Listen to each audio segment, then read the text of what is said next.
नमस्कार, मैं गौतम महर्षि नरम गरम में आपका स्वागत करता हूं। हमारे देश में अगर प्रादेशिक और प्रांतीय खाने की बात की जाए तो हर प्रांत का खाना अपने आप में एक मिसाल होता है। आज का हमारा फोकस होगा बंगाली फूड के ऊपर। बंगाली फूड के बारे में जब भी हम सोचते हैं तो मांस और मछली का ख्याल तो आता ही है, लेकिन बंगाल में मांस और मछली के अलावा वेजिटेरियन फूड बनाने की भी अपनी ही एक परंपरा है। इसमें बहुत सारी वेजिटेरियन और कलरफुल डिशेस बनाई जाती हैं। आज की शुरुआत हम करेंगे एक बंगाली वेजिटेरियन डिश से जिसका नाम है पोटोलेर डोलमा। तो आइए शुरुआत की जाए पोटोलेर डोलमा बनाने की। सबसे पहले परवल को पील कर लीजिए।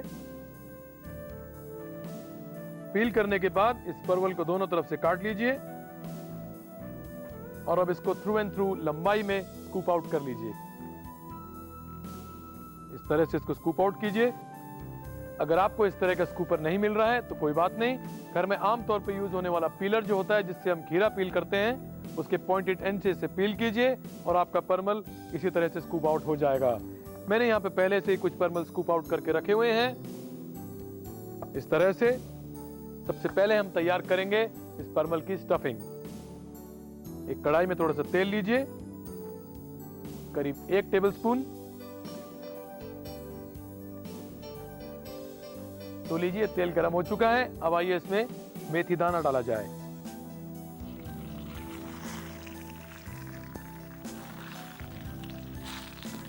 मेथी दाना भुनते ही इसमें डालिए कटी हुई गाजर, उबली हुई गोभी, बारीक कटा हुआ उबला आलू, हाथ से मैश किया हुआ हरा मटर और अब इनको साथ में भूनिए। मैंने इस रेसिपी में ग्राउंडनट ऑयल यानी कि मूंगफली के तेल का इस्तेमाल किया है। अगर आप चाहें तो इसमें मस्टर्ड ऑयल का भी इस्तेमाल किया जा सकता है। तो लीजिए, ये सब्जियां करीब करीब भुन चुकी हैं। अब आइए इसमें ड्राई फ्रूट्स डाले जाएं। सबसे पहले किशमिश, इसके बाद बारीक कटे हुए काजू। ड्राई फ्रूट्स डालते समय अपना हाथ मत रोकिए, जाने दीजिए।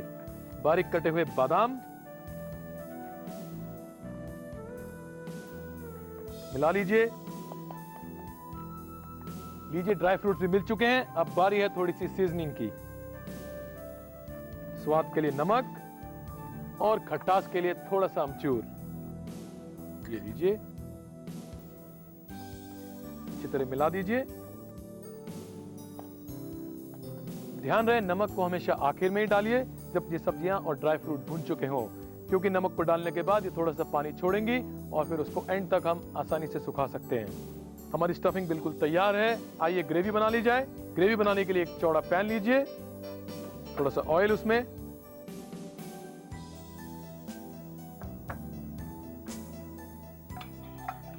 लीजिए तेल गर्म हो चुका है। अब डालते हैं इसमें मेथी दाना, तेज पत्ता, भूनिए और अब जाएगा इसके अंदर अदरक का पेस्ट।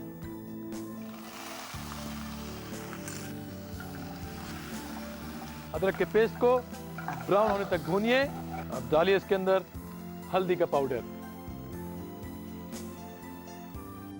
करीब 1.5 टीस्पून हल्दी। अच्छी तरह मिला लीजिए और हल्दी के भुनते ही इसमें जाएगी टमाटो प्यूरी। टमाटो प्यूरी करीब 1 कप।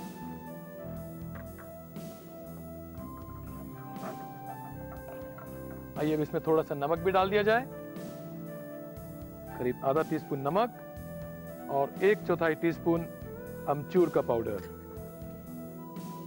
अच्छी तरह पकाइए। तो लीजिए, ये ग्रेवी करीब करीब आधी तैयार है और जब तक ये और पकती है अपने पोटोल यानी कि परवल स्टफ कर लिए जाएं। इस तरह से मिक्सचर को हाथ में लीजिए, हल्का सा मैश कीजिए और फिर परवल के अंदर भरते जाइए। और अब बारी है इनको हमारी ग्रेवी में डालने की। ग्रेवी को थोड़ा सा चलाइए और एक एक करके परवल ग्रेवी में छोड़ दीजिए।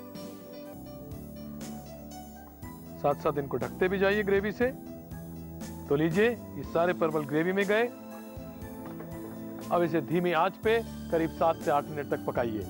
तो लीजिए 7-8 मिनट गुजर चुके हैं और ये पोटोले डोलमा एकदम तैयार है। अब आइए इसमें डाल देते हैं भुना हुआ जीरा आपके हाजमे के लिए। आपके हाजमे के लिए इसमें पहले से मेथी दाना तो है ही, और साथ में ही आपकी आंखों को स्वस्थ रखने के लिए फ्रेश कटा हुआ हरा धनिया भी जा रहा है। गैस बंद कर दीजिए और लीजिए तैयार है आपका पोटोले डोलमा। पोटोले डोलमा बनाने के लिए आपको चाहिए परवल 7 से 8। स्टफिंग बनाने के लिए आपको चाहिए तेल 1 बड़ा चम्मच, मेथी दाना 1/4 छोटा चम्मच, कटी गाजर आधा कटोरी, उबला गोभी आधा कटोरी, बारीक कटा उबला आलू आधा कटोरी, उबला हरा मटर 2 बड़े चम्मच, किशमिश 2 छोटे चम्मच, कटे काजू 3 छोटे चम्मच, बारीक कटे बादाम 3 छोटे चम्मच, नमक स्वादानुसार, आमचूर 1/4 छोटा चम्मच। ग्रेवी बनाने के लिए आपको चाहिए तेल 1 बड़ा चम्मच, मेथी दाना आधा छोटा चम्मच, तेज पत्ता 1 से 2, पिसी अदरक 2 छोटे चम्मच, पिसी हल्दी 1.5 छोटा चम्मच, टोमेटो प्यूरी 1 कटोरी, नमक स्वादानुसार, आमचूर 1/4 छोटा चम्मच, भुना जीरा आधा छोटा चम्मच, हरा धनिया 2 छोटे चम्मच। सबसे पहले परवल को छीलें और इस प्रकार से इनकी शेल्स तैयार करें। स्टफिंग बनाने के लिए एक पैन में तेल गर्म करें और मेथी दाना डालें। अब उबली हुई गाजर, गोभी, आलू और हरा मटर डालें और पकाएं। इसके बाद किशमिश, काजू, बादाम, नमक और अमचूर डालकर सभी इंग्रेडिएंट्स को मिलाएं। ग्रेवी बनाने के लिए एक पैन में तेल गर्म करें। इसमें मेथी दाना, तेज पत्ता और अदरक का पेस्ट डालकर भूनें। अब हल्दी डालें, थोड़ा सा पानी डालकर पकाएं। आखिर में टोमेटो प्यूरी, नमक, आमचूर और पानी डालकर थोड़ी देर और पकाएं। परवल की शेल्स में सब्जी की फिलिंग को भरें, ग्रेवी में डालकर पकाएं। आखिर में भुना जीरा, हरा धनिया डालें। पोटोले डोलमा तैयार है। मुझे उम्मीद है आपको ये पोटोले डोलमा की पारंपरिक रेसिपी बहुत पसंद आई होगी। अब आइए इसके बारे में एक टिप भी दे देता हूँ। अगर आप चाहते हैं कि आपके परवल थोड़े से क्रिस्पी रहें तो विद स्किन इनको फ्राई कीजिए, स्टफ करके उसी तरह करी में बनाइए और ये और भी ज्यादा क्रिस्प हो जाएंगे। चलिए वक्त हो रहा है एक छोटे से ब्रेक का, तो मिलते हैं ब्रेक के बाद। ब्रेक के बाद आपका स्वागत है और आज के एपिसोड में हम कुछ बंगाली खाना बना रहे हैं, इसलिए आज के कंपटीशन के हमारे 2 मेहमान भी ऐसे हैं जिनका बंगाली खाना बनाने में बहुत ज्यादा इंटरेस्ट है। तो आइए स्वागत करते हैं अलकनंदा और नुपुर जी का। नुपुर जी और अलकनंदा जी, आपका हमारे शो में बहुत बहुत स्वागत है। Thank you. नमस्कार। नुपुर जी, आप क्या करती हैं? मैं जो छोटा सा बिजनेस है, हाँ जी, मैं पेस्ट कंट्रोल सर्विसेज का बिजनेस करती हूँ। Pest control services. हाँ जी। और अलकनंदा जी, आप? मैं क्लासिकल डांसर हूँ, कथक डांसर। बहुत बढ़िया, इसका मतलब आर्टिस्ट हैं। हाँ जी। तो खाना भी आप उतने अच्छा बनाती हैं? कहते हैं कि आर्टिस्ट को अच्छा बनाना चाहिए क्योंकि दोनों का जो रिश्ता है रस से है। बिल्कुल। खैर, आज की आप दोनों की रेसिपी है दोई माछ। तो आइए मैं आपको बता देता हूँ दोई माछ बनाने के लिए आपके पास क्या क्या है। आइए, दोई माछ बनाने के लिए आपके पास है मछली, जिसे मैंने डाइसेस में काट के और पानी में भिगा के रखा हुआ है। इसके साथ ही आपके पास है अदरक और लहसुन का पेस्ट, तेज पत्ता, किशमिश, बारीक कटा हुआ काजू, दानेदार चीनी, थोड़ा सा फेंटा हुआ दही, जीरा, काली मिर्च, स्वाद के लिए नमक और गरम मसाला, और मछली को पकाने के लिए थोड़ा सा तेल भी है यहाँ। आप दोई माछ यहाँ बनाएंगी और मैं इनको बता के आता हूँ कि इनका सामान कहाँ रखा है। आइए मेरे साथ। यहाँ पे आपको काम करना है, इंग्रेडिएंट्स एकदम सेम है। तैयार हैं आप? हाँ जी, बिल्कुल। आप भी तैयार हैं? चलिए शुरू कीजिए आप दोनों एक साथ। सबसे पहले आप क्या करेंगी? सबसे पहले मैं मछली को मतलब इसमें मैरिनेट करूँगी। मैरिनेट करेंगे? हाँ जी, उसमें मतलब थोड़ा नमक, चीनी डाल के हाँ जी, उसको मैरिनेट करना है। ठीक है, आप डाल के मैरिनेट कीजिए। मैं देखता हूँ वहाँ मैरिनेशन किस तरह का बन रहा है। हाँ जी, क्या आप भी मछली को मैरिनेट कर रही हैं? हाँ जी, सबसे पहला काम होता है कि मैरिनेट किया जाए कर्ड में, दही में। हाँ दही में। ठीक है। थोड़ा सा हम पहले अगर रखें तो और अच्छा फिश बॉईल होता है। अच्छा। तो इसी में अगर हम हाफ एन आवर पहले कर दें तो ये और सॉफ्ट फिश तैयार होता है। और थोड़ा सा नमक और हाँ। चीनी के साथ हल्का चीनी सा भी डालते हैं? हाँ, हल्का सा मिठास के लिए। अच्छा, हम तो लोग नमक और चीनी- चीनी दोनों को किस बैलेंस में डालना चाहिए? नमक तो स्वाद अनुसार 1-2 चम्मच आप डालें। चीनी इज जस्ट 1/3 स्पून। ठीक है। तो हम इसको थोड़ी देर, तब तक हम ऑयल ऐड करते हैं। ठीक है, आप मैरिनेट होने दीजिए, ऑयल ऐड कीजिए। मैं देख के आता हूँ वहाँ मैरिनेशन हुआ या नहीं हुआ है। ठीक है, आपने मैरिनेट कर दिया है? हाँ जी, सबसे पहले मच्छी को डाल दिया, उसके बाद कर्ड डाला है। ठीक है। और उसके बाद नमक और चीनी। तो आप मैरिनेट कीजिए इसको। मैं देखता हूँ मैरिनेशन तो पूरा हो चुका था। अब आगे क्या होने जा रहा है? हाँ जी, आपने कढ़ाई में कुछ डाल लिया है? ऑयल डाला है। अब ठीक है। इसमें हम थोड़ा सा साबुत जीरा ऐड करेंगे एंड काली मिर्च। इसको थोड़ा सा। अब इसमें हम ऐड करेंगे अदरक का पेस्ट। और ये सबसे बढ़िया बात है दोई माछ की कि ये बहुत क्विक रेसिपी है। ठीक है, आप इसे पकाइए। अब मैं नुपुर जी को देख के आता हूँ। नुपुर जी, आप कहाँ तक पहुँच चुकी हैं? अच्छा, ये भुन चुका है। हाँ जी, अभी इसको डाल दें। मछली को डालते वक्त कोई ध्यान रखना पड़ता है कि दही हमारा फटे नहीं? ये तो बहुत जरूरी है। उसके लिए क्या प्रिकॉशंस इसके लेनी लिए पड़ती है? हम वो सिमर करके करना पड़ता है। बिल्कुल ज्यादा गैस पे। हाँ जी, हाई करते ज्यादा वो हाई कोएगुलेट करेंगे हो तो जाता है। वो हाँ। कोएगुलेट होके फट जाता है दही। मैं आता हूँ देख के कि उन्होंने और क्या क्या डाला है। ओके। अरे, आपने तो इसको छुपा दिया है मेरे से। नहीं, अभी इसको सिमर में रखना है थोड़ी देर और ये स्टीम में ही पक जाएगा। ठीक है। तो उसके बाद you'll just add up the dry fruits। ठीक। मतलब थोड़ा सा इसको रिचनेस देने के लिए। थोड़ा सा रिचनेस बनाना ही पड़ता है। हाँ, तो काजू डाल देते हैं और किशमिश। सबसे इम्पोर्टेंट होता है कि दही बीइंग द मेन इंग्रेडिएंट। हाँ जी। कि दही बहुत अच्छा फ्रेश क्वालिटी का। फ्रेश हो। थोड़ा सा लास्ट में गरम मसाला। ठीक है, आप इसको सर्व कीजिए। मैं देखता हूँ वहाँ मछली तैयार हुई या नहीं।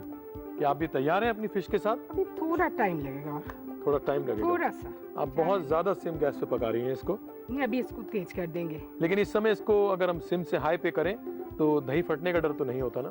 थोड़ा तो होता है क्योंकि ये पहले से मैरिनेटेड नहीं है। कि पहले से मैरिनेटेड होता उसमें बिल्कुल भी दही फटने का चांस ही नहीं होता है। मुझे लगता है हमारी बातचीत के बीच ये फिश तैयार हो चुकी है। हाँ जी। तो आप इसे सर्व कीजिए। मेरे ख्याल से वहाँ फिश ऑलरेडी सर्व हो रही है। अच्छा। आप सर्व कर चुकी हैं इसे? Yes, all yours. आप तैयार हैं? हाँ जी। लाइए, फिर देरी किस बात की है।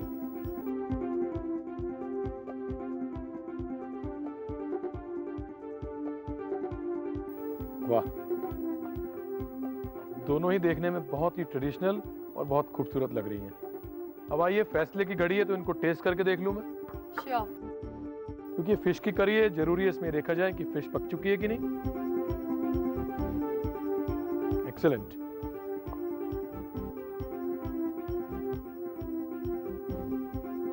बहुत अच्छे। बहुत मुश्किल है मेरे लिए डिसाइड करना। समझ में नहीं आ रहा किसको इनाम दूं। लेकिन नुपुर जी, आप इस कंपटीशन को जीत चुकी हैं। आपकी फिश एकदम परफेक्ट थी। करी का प्रोपोर्शन, फिश का प्रोपोर्शन, उसमें फ्लेवरिंग्स का प्रोपोर्शन एकदम परफेक्ट था। Thank you. आपको बहुत बहुत मुबारकबाद। Thank you. इस कंपटीशन को जीतने के लिए आपको मिलेंगे बहुत शानदार इनाम। और आप घबराइए मत, आपके लिए भी थोड़े से इनाम रखे हुए हैं हमारे पास। दोई माछ बनाने के लिए आपको चाहिए मछली आधा किलोग्राम, अदरक लहसुन का पेस्ट 1 से 2 छोटे चम्मच, तेज पत्ता 1 से 2, किशमिश 1 छोटा चम्मच, बारीक कटा काजू 1 छोटा चम्मच, चीनी 1 छोटा चम्मच, दही 2 कटोरी, जीरा 1 छोटा चम्मच, काली मिर्च 8 से 10, नमक स्वादानुसार, गरम मसाला चुटकी भर, तेल 1 से 2 बड़े चम्मच। सबसे पहले मछली को दही, नमक और चीनी के साथ मैरिनेट करें। एक पैन में तेल गर्म करें, तेज पत्ता, जीरा, काली मिर्च और जिंजर गार्लिक पेस्ट डालें। अब मैरिनेट की हुई मछली, काजू और किशमिश डालें, धीमी आंच पर पकाएं। आखिर में थोड़ा सा गरम मसाला भी डाल सकते हैं। दोई माछ तैयार है। अब आइए, दोई माछ के बारे में आपको एक टिप भी दे देता हूँ। क्योंकि ये बहुत ही ट्रेडिशनल रेसिपी है, इसलिए इसमें इनोवेशन की इतनी ज्यादा पॉसिबिलिटी तो नहीं है। लेकिन जब ये पक रही हो, लास्ट मिनट में 1 चम्मच इसमें अगर आप देसी घी डाल दें तो इसका फ्लेवर और भी ज्यादा एनहांस हो जाता है। मुझे उम्मीद है आपको ये टिप तो बहुत पसंद आई होगी। आप इसे यूज भी करेंगे। श्योर। आप दोनों का इस शो में आने का बहुत बहुत शुक्रिया। Thank you. My pleasure. और वक्त हो रहा है एक छोटे से ब्रेक का। मिलते हैं ब्रेक के बाद। Welcome back after the break. और अब आइए, दोई माछ के बाद एक बहुत प्यारा सा बंगाली डेजर्ट बनाया जाए। इस डेजर्ट का नाम है पाटीशाप्ता। तो आइए इस रेसिपी की शुरुआत की जाए। सबसे पहले हमें बनाना होगा एक बैटर। इस बैटर को बनाने के लिए मैदे को लीजिए एक बोल में, इसमें मिलाइए थोड़ी सी सूजी। ध्यान रखिए, सूजी और मैदे की क्वांटिटी करीब करीब बराबर होनी चाहिए। अच्छी तरह मिला लीजिए इन दोनों को। और अब इसमें डालिए दानेदार चीनी, 4 टीस्पून चीनी। दोबारा से मिलाइए इनको। और अब बारी है इसमें दूध डालने की।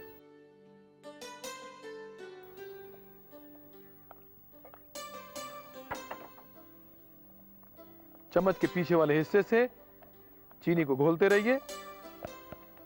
लीजिए हमारा बैटर तैयार है। इसकी कंसिस्टेंसी देख लीजिए आप। अगर आपने कभी पैनकेक बनाया हो या खाया हो तो इस बैटर की कंसिस्टेंसी एकदम एक पैनकेक की तरह होनी चाहिए।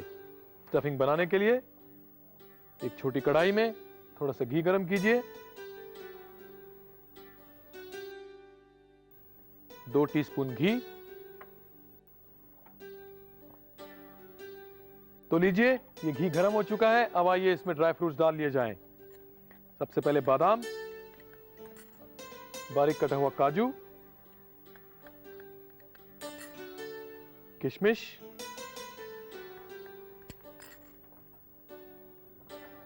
थोड़ा सा भूनिए इनको। प्रोटीन्स और कार्बोहाइड्रेट से भरे हुए ये ड्राई फ्रूट जब भुन जाए इसमें आप खोया डाल दीजिए।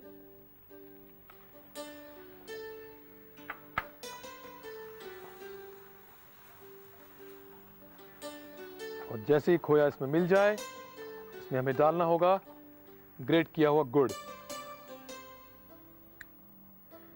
पारंपरिक तौर पे बंगाल में इसमें खजूर का गुड़ इस्तेमाल किया जाता है, लेकिन अगर आपके पास खजूर का गुड़ नहीं है तो आप किसी भी आम गुड़ का इस्तेमाल कर सकते हैं। लीजिए हमारी स्टफिंग तैयार हो चुकी है। जब तक ये स्टफिंग ठंडी हो रही है आइए अपने पैनकेक्स बना लिए जाएं। एक डीप स्पून लीजिए इस तरह का, उसमें बैटर भरिए और इस तरह से तवे के एकदम बीचों बीच इसे डाल दीजिए और फिर हल्का सा फैला लीजिए।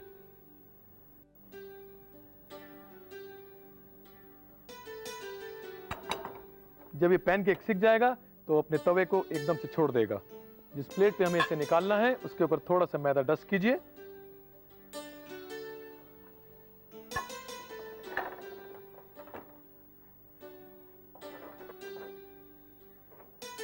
लीजिए हमारा पहला पैनकेक सिक के एकदम तैयार है।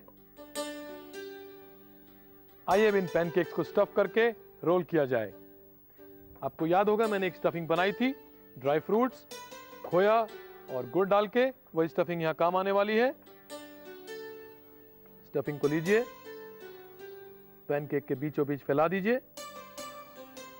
जब ये डिश बंगाल के कोस्टल एरियाज में बनाई जाती है तो इसमें नारियल का भी काफी इस्तेमाल किया जाता है। अब आइए इसकी रोलिंग भी देख ली जाए। इस तरह से स्टफिंग को पीछे खींचते हुए इन पैनकेक्स को आप रोल कर लीजिए। तो ये लीजिए हमारा पहला रोल तो तैयार हो गया है। अब आप इसी तरह से बाकी पैनकेक्स को स्टफ कीजिए और अपने रोल्स तैयार कीजिए।